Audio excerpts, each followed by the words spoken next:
अगले क्वेश्चन देखते हैं, क्वेश्चन नंबर ट्रिपल ए में हमारे पास दिया गया है सिस्टम ऑफ लीनियर इक्वेशंस। तो इस सिस्टम ऑफ लीनियर इक्वेशंस को यूनिक सॉल्यूशन होगा, कब होगा हमें बताना है। अगर के का वैल्यू कुछ हम रिप्लेस करेंगे तो हमारे पास 4 ऑप्शन गिवन है यहाँ। तो इन चारों ऑप्शन में से के का वैल्यू क्या रहेगा जो कि इस सिस्टम ऑफ इक्वेशन को लीनियर यूनिक सॉल्यूशन बताएगा उसका।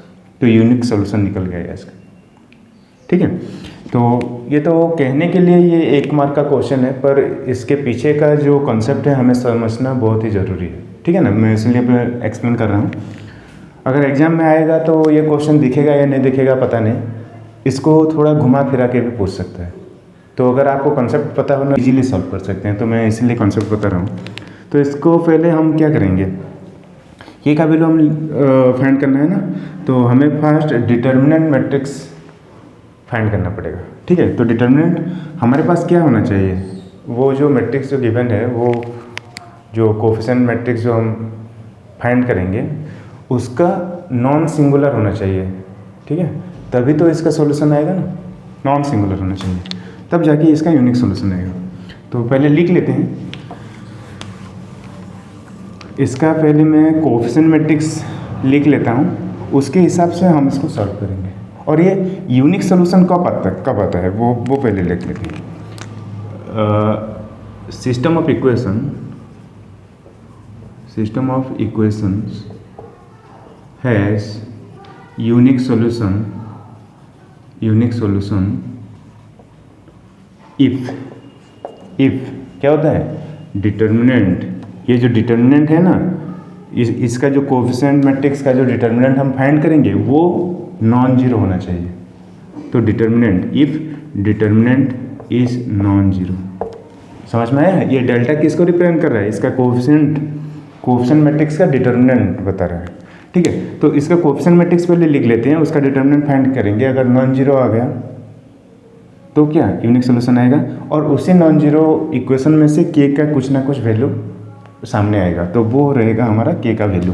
और इन चारों ऑप्शन में से किसी एक ऑप्शन करेक्ट है, तो हमें बताना है कौन सा ऑप्शन करेक्ट है, ठीक है। तो इसको मैं क्लीन करता हूँ, इसका कोफिशिएंट मैट्रिक्स मैं लिख लेता हूँ यहाँ। कोफिशिएंट मैट्रिक्स में यहाँ लिख लेता हूँ।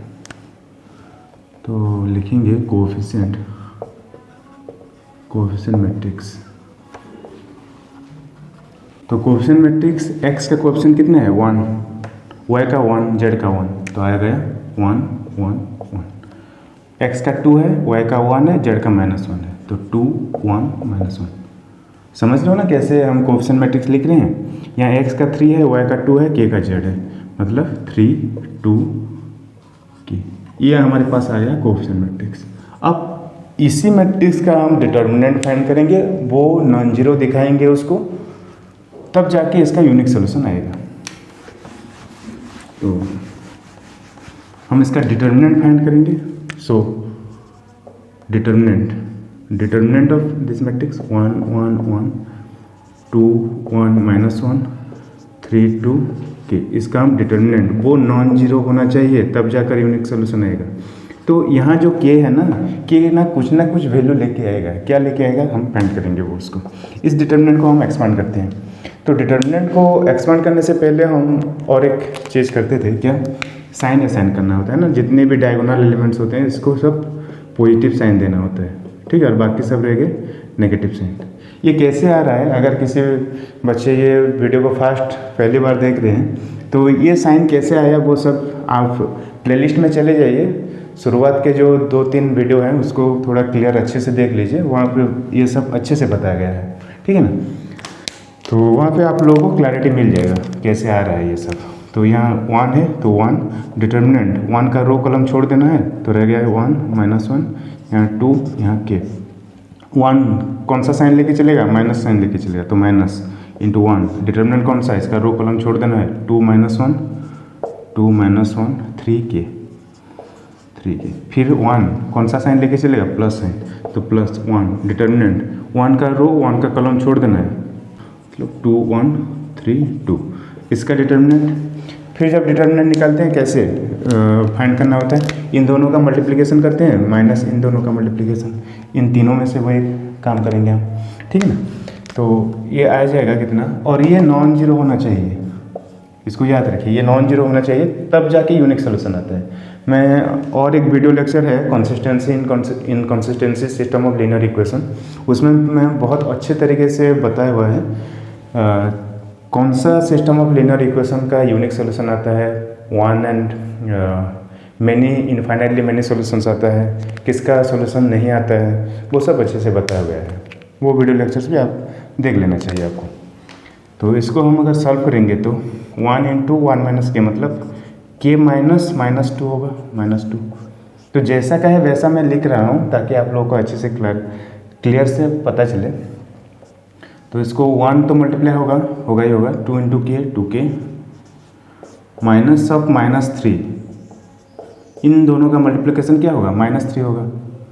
उसके बाद फिर डिटरमिनेंट माइनस आता है, ठीक है, प्लस इन दोनों का मल्टीप्लिकेशन मतलब 4 - 3, ये नॉन जीरो होना चाहिए, ठीक है। तो इसको थोड़ा सॉल्व करते हैं यहाँ पे। इसको अगर हम सॉल्व करेंगे तो ये क्या आएगा, k+2 आएगा, माइनस यहाँ 2k आएगा, ये माइनस +3 और ये ब्रैकेट जब ओपन होगा -3 +4, यहाँ -3 नॉट इक्वल टू 0।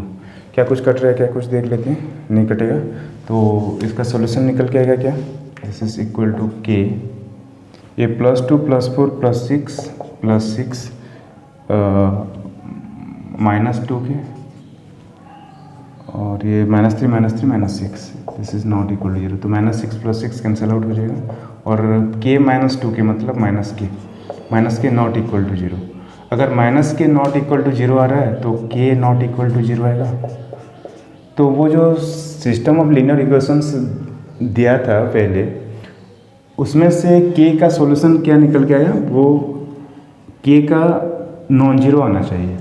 हमें 4 वैल्यू गिवन था ना, तो पहला ऑप्शन जो था k is not equal to 0, वो ऑप्शन हमारा करेक्ट था। अगले क्वेश्चन में दिया गया है, क्वेश्चन नंबर IB में ये हमको सिस्टम ऑफ लीनियर इक्वेशंस दिया गया है और इसमें हमें फाइंड करना है give infinite number of triplet of the values.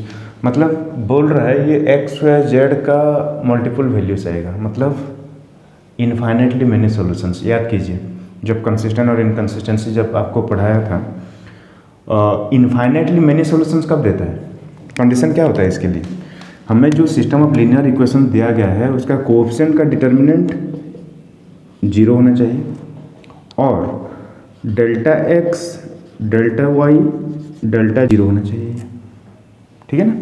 अगर इस कंडीशन में हमें सेटिस्फाई हो गया तो ये इनफाइनाइटली मैनी सॉल्यूशंस देगा। ये बोल रहा है ना infinite number of values of the triplet, मतलब x का z का इनफाइनाइट वैल्यूज आ सकता है, ये बोल रहा है, ठीक है।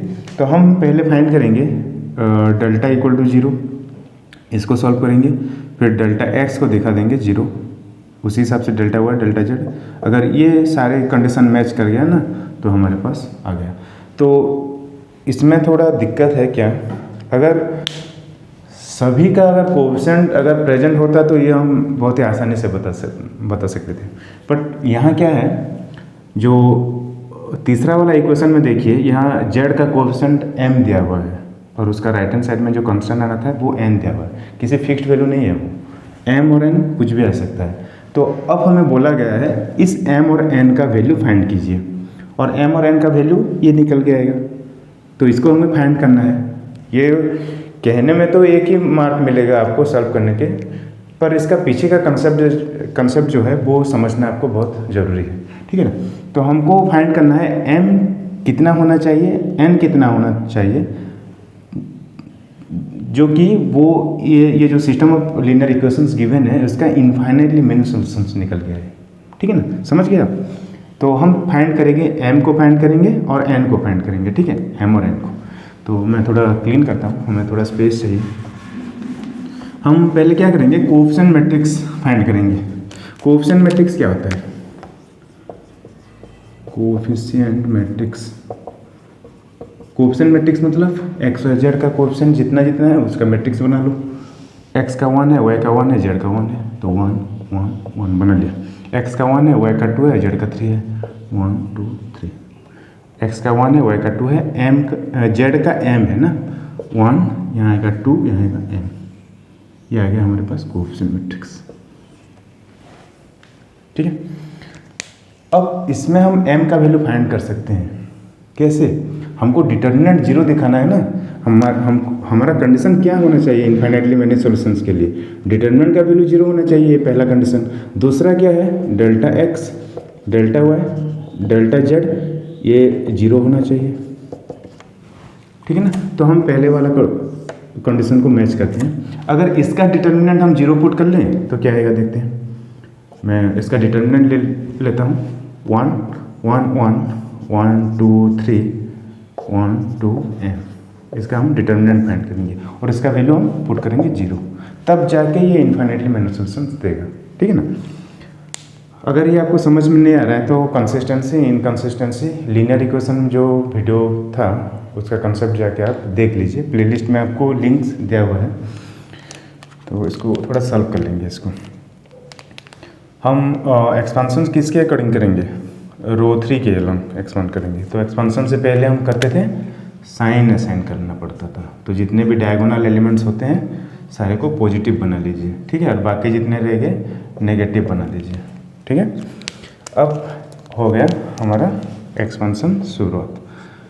तो 1 डिटर्मिनेंट 1 का रो 1 का कॉलम छोड़ दीजिए, रह गया 1 1 2 3 1 1 2 3।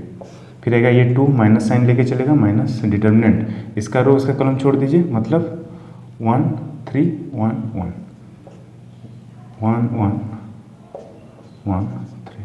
ठीक है, इसमें आएगा m प्लस साइन लेके चल रहा है m, और आएगा ये 1 1 1 2 1 1 1 2 और इसका वैल्यू है 0। ठीक है ना।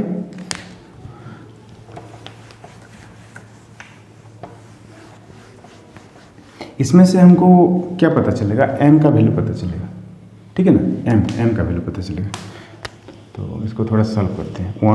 1 का तो इंटू 1 ही होगा, तो यहाँ आएगा 3 माइनस 2 माइनस यहाँ कितना आएगा 2 इंटू 3 माइनस 1, यहाँ आएगा plus m into 1 into 2 2 minus 1 और ये बन के आएगा 0। ठीक है, तो ये बन के आया 1 माइनस ये बन के आया 4 और ये प्लस m इक्वल टू 0। ये तो इसमें बन के आएगा -3 प्लस m इक्वल टू 0, तो m का वैल्यू हमारे पास आया 3।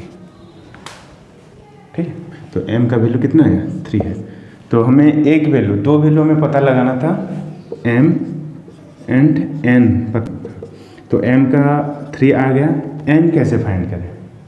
अगर n को फाइंड करना है ना तो हमें वही वाला डेल्टा x को 0 दिखाना पड़ेगा। ठीक है, तो वही दिखाते हैं।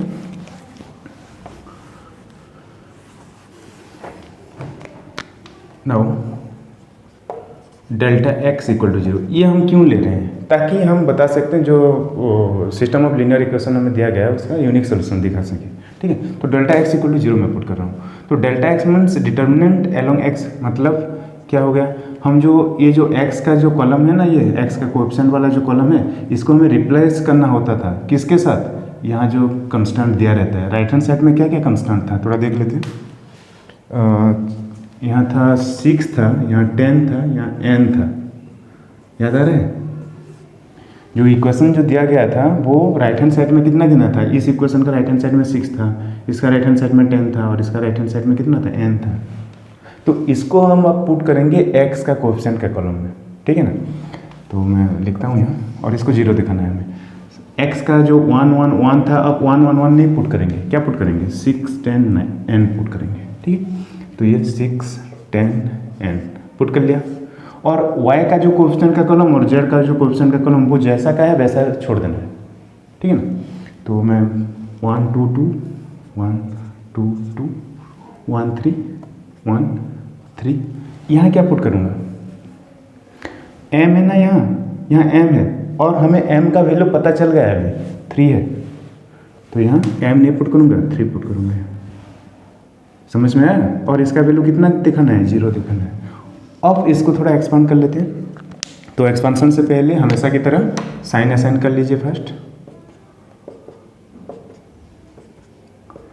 जितने भी डायगोनल एलिमेंट पॉजिटिव होता है और जितने भी बाकी रहेंगे नेगेटिव आता है। तो ये सब होता है। एक्सपांडिंग यहाँ लिख लेना थोड़ा बेहतर रहता है। एक्सपांडिंग अलोंग रो 3 इसके अलोंग एक्सपांड करेंगे ना, ठीक है। तो एन डिटर्मिनेंट, एन का रो कॉलम छोड़ दीजिए, 1 1 2 3 लिख दीजिए, 1 1 2 3, फिर -2 डिटर्मिनेंट 6 1 10 3, 6 1 10 3, ठीक है। फिर प्लस में आएगा ये 3 और 3 का रो कॉलम छोड़ दीजिए, 6 1 10 2, 6 1 10 2, ठीक है। और इसका वैल्यू हम 0 पुट करना है, तो मैं इसको थोड़ा राइट में लिख देता हूँ। m हमारे पास सामने आया 3 और n का वैल्यू हमें अभी पता लगाना है, ठीक है।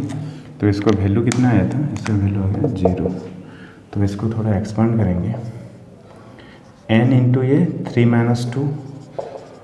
-2 इंटू ये 18 - 10 प्लस 3 इंटू 12 - 10 इक्वल टू 0, ठीक है।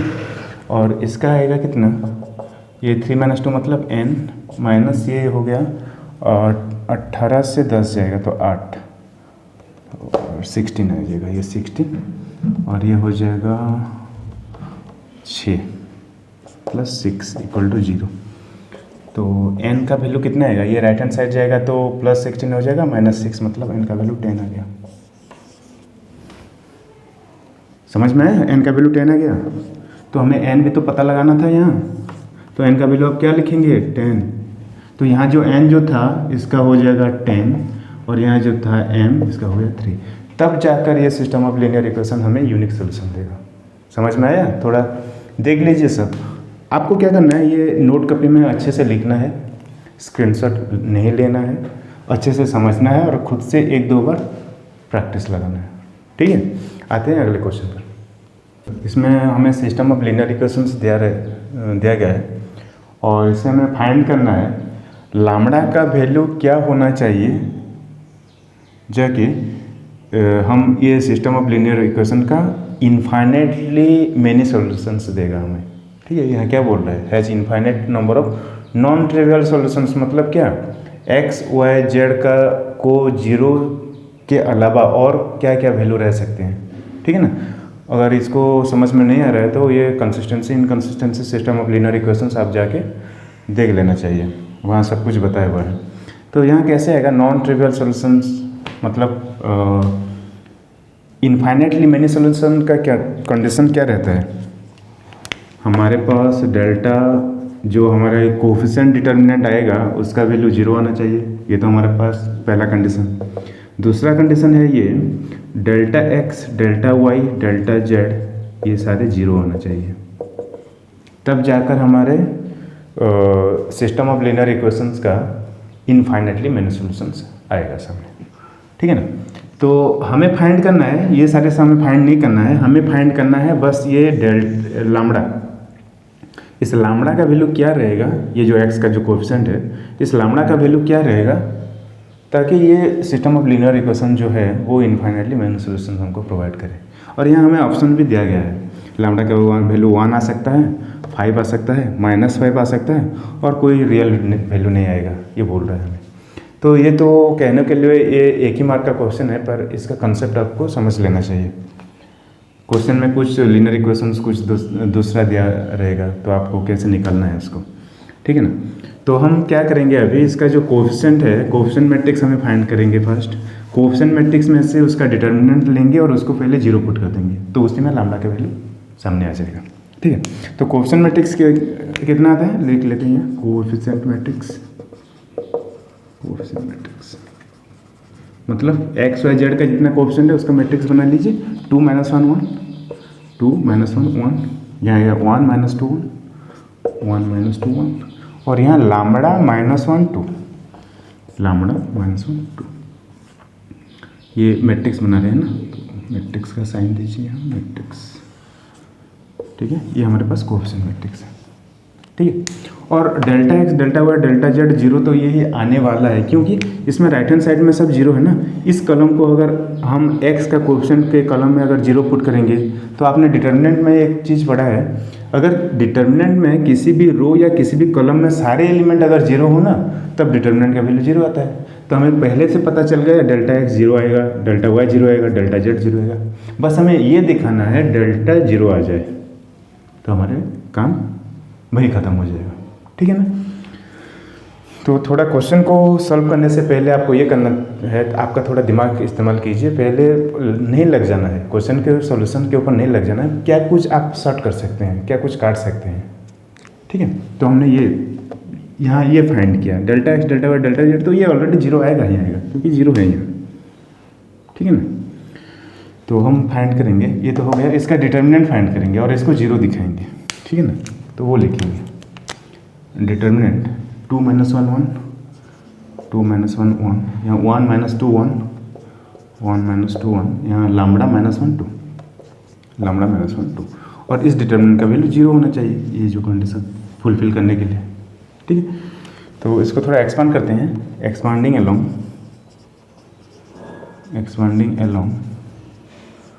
रो 3, ठीक है, रो 3 के अलोंग हम एक्सपांड करेंगे तो आएगा कितना, लैम्बडा डिटर्मिनेंट -1 1, -1 1, -2 1, -2 1। अच्छा, हम साइन असाइन नहीं किए ना, तो साइन असाइन कर लीजिए।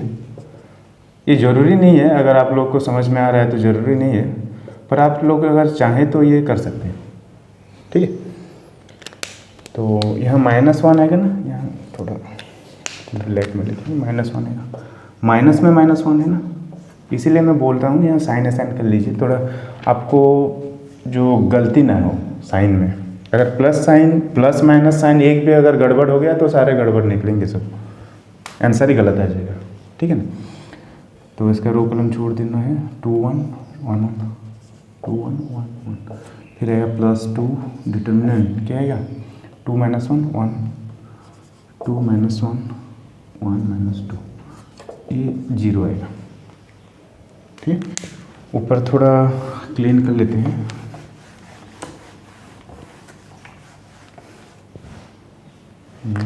इसको भी क्लीन कर लेते हैं, इसका कुछ ज़रूरत नहीं है अभी, ठीक है। इसको थोड़ा एक्सपांड कर लेंगे, तो ये अगला लैम्बडा, ये -1 × 1 तो -1, ये -2 × 1 -2, और फिर माइनस से आएगा तो मतलब +2, ये माइनस इंटू माइनस प्लस 1 का तो कुछ नहीं, 2 × 1 2 - 1, ठीक है।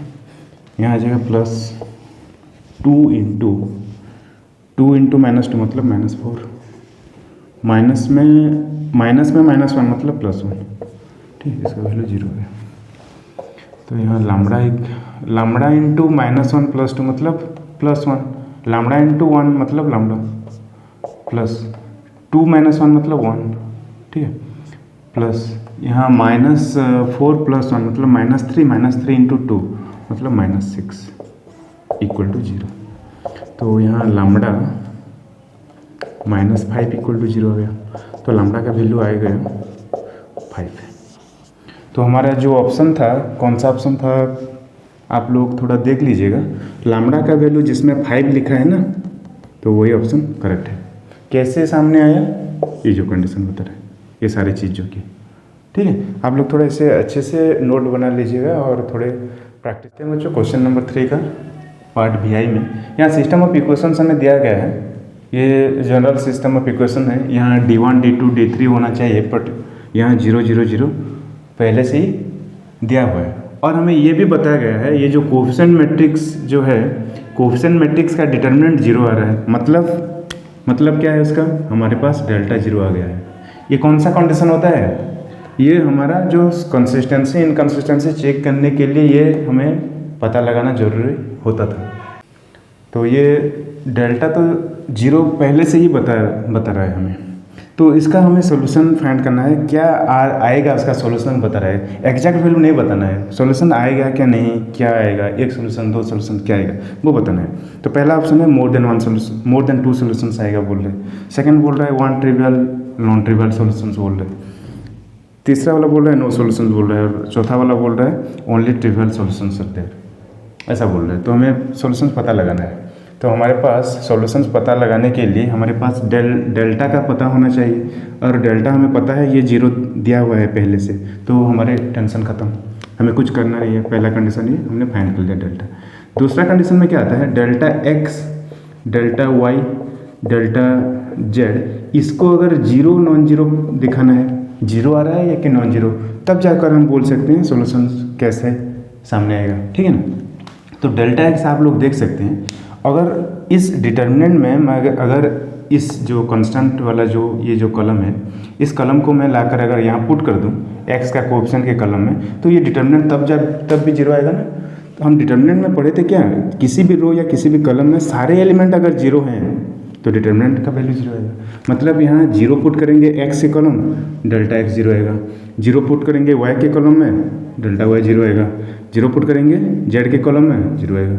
मतलब क्या है, ये कौन सा कंडीशन सेटिस्फाई कर रहा है, इनफाइनाइटली मैनी सॉल्यूशंस। तो इसको हम बोल सकते हैं इनफाइनाइटली मैनी सॉल्यूशंस देगा ये इक्वेशंस। तो अब हम बोल सकते हैं हमारा जो ऑप्शन है नो सॉल्यूशन तो नहीं होगा, कट कर देंगे, ओनली ट्रिवियल सॉल्यूशन कट कर देंगे, one trivial non trivial solution cut कर देंगे। तो हमारे पास रह गया कौन सा, तो पहला वाला जो ऑप्शन था मोर देन 2 सॉल्यूशन से, ये हमारा आंसर आएगा। आया समझ में। मिलते हैं दोस्तों नेक्स्ट पार्ट में, क्वेश्चन नंबर 4 से शुरुआत करेंगे।